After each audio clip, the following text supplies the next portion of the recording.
Só deputados de oposição protocolaram uma representação para que o Ministério Público Federal apure evidentes irregularidades praticadas pelo ministro da Economia, Paulo Guedes, e também pelo presidente do Banco Central, Roberto Campos Neto, por conta de investimentos no exterior. Reportagens investigadas por veículos que fazem parte do Consórcio Internacional de Jornalistas Investigativos constataram um mega vazamento de informações sobre empresas offshore. O Pandora Papers aponta para diversas lideranças mundiais que operavam em paraísos fiscais como Ilhas Virgens Britânicas, Panamá ou o estado de Dakota do Sul, nos Estados Unidos, evitando assim o pagamento de alguns impostos. As investigações revelaram até agora personalidades dos mundos político e empresarial do Brasil, como o ministro da Economia, Paulo Guedes, e o presidente do Banco Central, Roberto Campos Neto, ambos sócios de offshores localizadas nesses paraísos fiscais. Empresas offshore, só para vocês entenderem, são um mecanismo antigo usado por pessoas físicas ou jurídicas do mundo inteiro. O Brasil permite essa prática desde que seus donos declarem a sua existência à Receita Federal. Caso os ativos ultrapassem $1 milhão, a empresa deve ser declarada também ao Banco Central. O Ministério da Economia informou que toda a atuação privada de Paulo Guedes foi devidamente informada à Receita Federal, à Comissão de Ética Pública da Presidência da República e aos demais órgãos competentes. O presidente do Banco Central, Roberto Campos Neto, informou por meio de nota que as empresas estão declaradas na Receita Federal e que foram constituídas há mais de 14 anos, com rendimentos obtidos em 22 anos de trabalho no próprio mercado financeiro. E agora nós vamos discutir o seguinte: o Kremlin questionou a veracidade dos documentos que fazem parte da investigação jornalística intitulada Pandora Papers, que apontam práticas financeiras suspeitas realizadas por várias pessoas do entorno do presidente da Rússia, Vladimir Putin.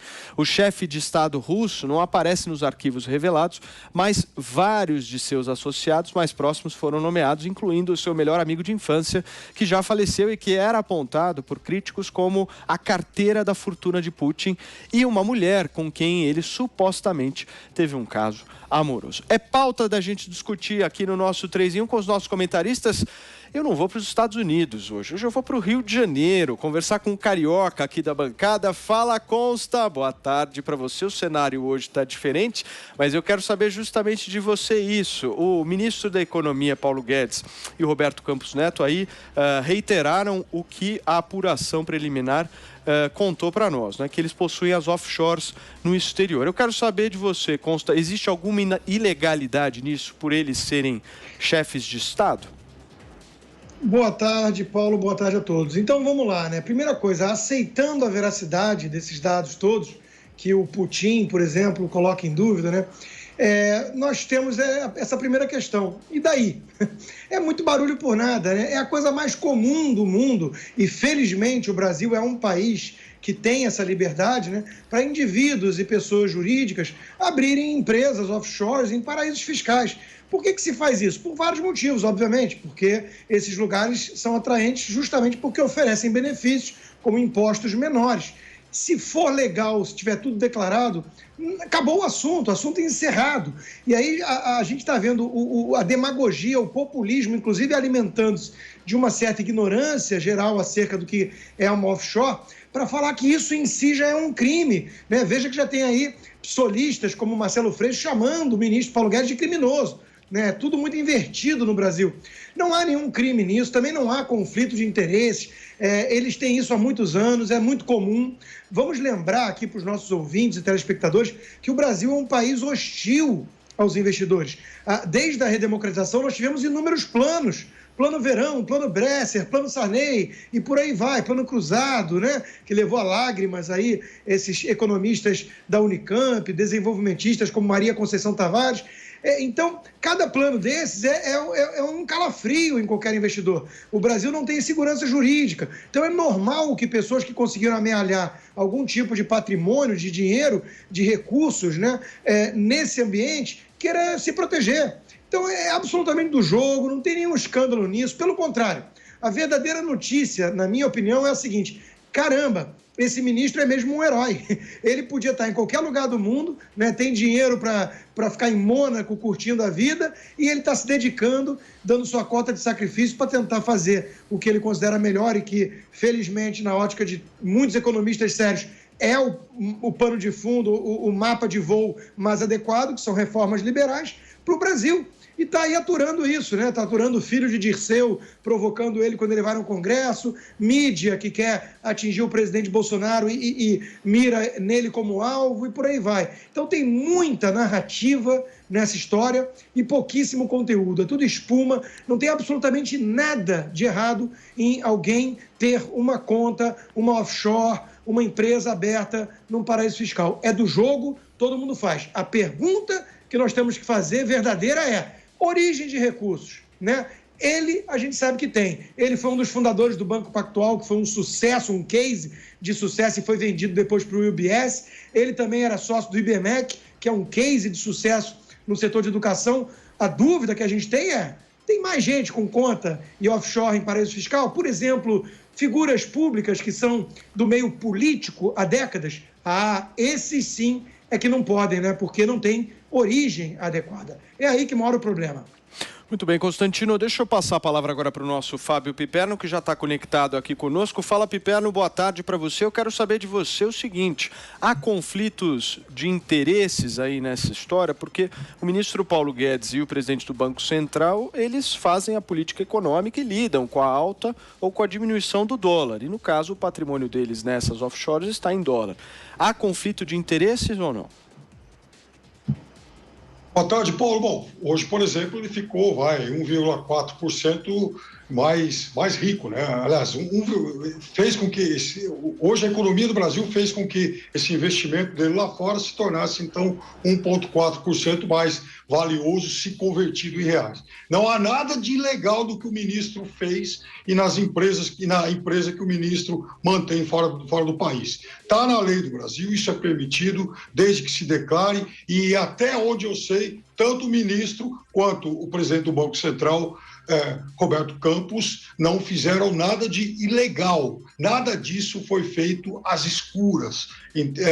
Há uma série de outros empresários do Brasil que adotaram o mesmo caminho. Por exemplo, o senhor Luciano Hang tem lá ainda 112 milhões de dólares investidos. É um direito dele, principalmente quando a gente considera que essas pessoas talvez não tenham tanta confiança na economia do Brasil.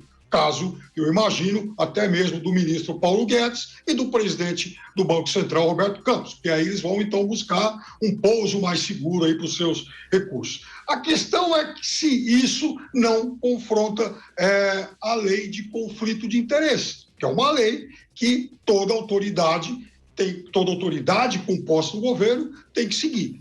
Então, eu acho que, da mesma forma que a gente não pode criminalizar, não tem o direito, aliás, ninguém tem o direito de criminalizar o que fez o ministro, o que fizeram o ministro e o presidente do Banco Central. Da mesma forma que ninguém tem esse direito, também é necessário que se investigue, que se avalie o que foi feito a partir do momento em que o ministro ingressou no governo. O ministro ainda tem gestão sobre essas empresas, porque também é muito comum, Paulo e amigos, pessoas que abrem essas empresas e que passem a exercer algum cargo em governos, nomear, por exemplo, terceiros ou um fundo para gerir isso aí. Eu acho que é isso que essas investigações têm que apurar. Eu acho que, por enquanto, a gente tem, no máximo, suspeitas, mas ainda, seria uma leviandade criminalizar tanto o ministro quanto o presidente do Banco Central. Muito bem, essa lei que o nosso Fábio Piperno menciona aqui no comentário dele é o Código de Conduta da Alta Administração Federal de 2000, e ele está citando aqui o artigo 5º, rapidamente eu vou ler para que a gente possa acrescentar aqui ao debate, parágrafo 1º, que diz o seguinte: é vedado o investimento em bens cujo valor ou cotação possa ser afetado por decisão ou política governamental a respeito da qual a autoridade pública tem informações privilegiadas em razão do cargo ou função, inclusive investimentos de renda variável ou em commodities, contratos futuros e moedas para fim especulativo, excetuadas aplicações em modalidades de investimento que este código aí de conduta venha a especificar. Vamos discutir, vamos debater um pouquinho mais sobre esse possível conflito de interesses. Bruna Torlai, tem ou não tem?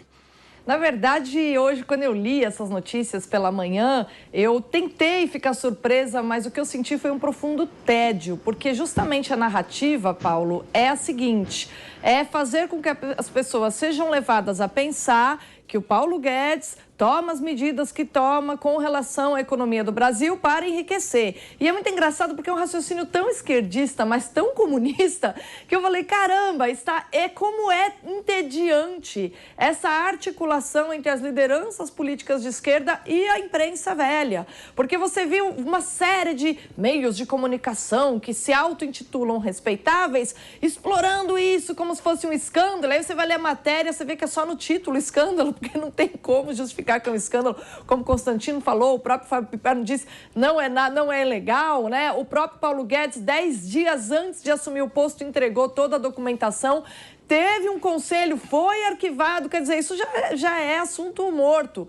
Mas a suposição, o que a imprensa está tentando fazer é levar a opinião pública a pensar, levar as pessoas a acreditarem que o Paulo Guedes cria problemas para a economia brasileira para ganhar no paraíso fiscal. E isso é simplesmente assassinato de reputação.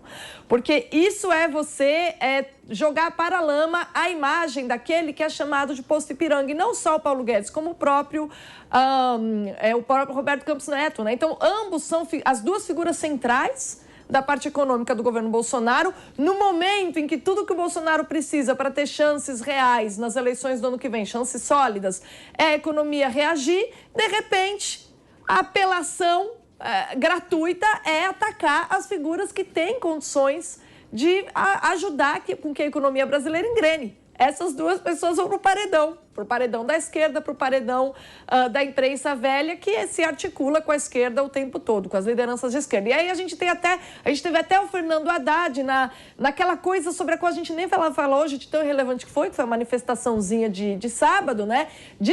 Mencionando esse assunto. Então foi tudo feito de maneira articulada. Pena que a manifestação não lotou, pena que a legislação brasileira não ajuda a fazer colar essa ideia de que haja conflito de interesse. Na verdade, você supor que há conflito de interesse faz parte da narrativa que tem por objetivo destruir a reputação do Paulo Guedes ou criar um pretexto para que ele seja demitido e o governo Bolsonaro não tenha condições de decolar. Agora, Serrão, sobre esse tema, as offshores elas representam uma falta de confiança daquele investidor com o seu próprio país, né? Com a política econômica do seu próprio país. As duas offshores foram em governos petistas e os dois são empresários também, tanto o Paulo Guedes quanto o Roberto Campos Neto. Como é que você vê essa história? Ou seja, porque as offshores foram criadas há anos, né? Não estamos falando aqui de criações recentes. Existe esse conflito de interesse, mesmo a criação tendo sido feita há anos atrás? Saudações, meus amigos e amados haters. Vamos analisar tudo com muita calma. Hoje, 4 de outubro, é dia de São Francisco de Assis. Pelo regramento excessivo em vigor no Brasil, só ele, o santo da pobreza, poderia ser ministro de qualquer governo brasileiro, não tendo peso sobre ele qualquer acusação de tráfico de influência ou de que vá manipular o mercado para operar. Enfim, seria um santo, né? E santos não existem operando no mercado financeiro. Então, esse é um ponto inicial. O segundo ponto, offshores, elas são empresas utilizadas para duas coisas. Como o Paulo bem disse, para que você, não confiando na economia do seu país, na estrutura legal e tributária do seu país, você utiliza esse mecanismo que é legal para se aliviar de impostos. E aí faz operações que permitam que você tenha ganhos sem que eles passem totalmente pelo filtro da Receita Federal do país original. Outro ponto pelo qual as offshores são muito utilizadas, e isso foi visado e combatido internacionalmente, há uma lupa atuando sobre isso, principalmente depois do atentado de 11 de setembro, é a utilização dessas empresas para lavagem de dinheiro. Então, esse é um outro ponto que também é colocado. Mas você não pode comparar e nem ser leviano de afirmar que empresários utilizam essas empresas só para desonestidade. Então, esse limite entre o trabalho empresarial sério e o trabalho canalha é que tem que ser investigado. Por exemplo, muitas dessas empresas nos governos anteriores do Brasil foram, sim, utilizadas para falcatruas. E a Lava Jato pegou-as em flagrante. E agora, exatamente, a defesa dos réus da Lava Jato, que foram acusados desse tipo de problema, estão tentando desqualificar esse tipo de acusação. Mais tarde falaremos disso, mas o caso específico da Odebrecht. A Odebrecht usava esse mecanismo, um mecanismo sofisticado de lavagem, drawback com o dinheiro, vai e vem, vai e volta, e isso foi criminoso, isso foi comprovado, foi alvo de denúncias, de delações premiadas que agora os próprios acusados de corrupção tentam dizer que não valeu. Então, tudo no Brasil tem que ser pesado com muito cuidado. Agora, a nossa legislação, como a gente sempre diz, o excesso dela é extremamente hipócrita. Então, nós nunca temos certeza de nada. Em 2017, novembro de 2017, houve uma denúncia parecida contra o ex-ministro Henrique Meirelles, que também foi presidente do Banco Central, de que teria empresa offshore lá fora. Qual desse cara gigantesco, membro do mercado financeiro, não tem uma empresa dessa lá fora? Ele só não tem se ele for otário. Então, você não pode sair acusando de maneira generalizada, mas tem que investigar. Por exemplo, como é que Zé Dirceu de Oliveira e Silva, o grande gênio ideólogo do PT, tem agora problemas com a Receita Federal, tem que explicar lá a origem de 34 milhões em patrimônio sobre o qual ele tem que pagar imposto. E o patrimônio dele, se vender tudo, mal dá para pagar 10% disso. Como é que se explica esse tipo de coisa? Então o Brasil tem que investigar muita coisa antes da esquerda vir com demagogia espetaculosa sobre o Paulo Guedes e sobre o Roberto Campos, cujo objetivo é meramente eleitoreiro, de olho no desgaste do governo Jair Bolsonaro em 2022. Só isso.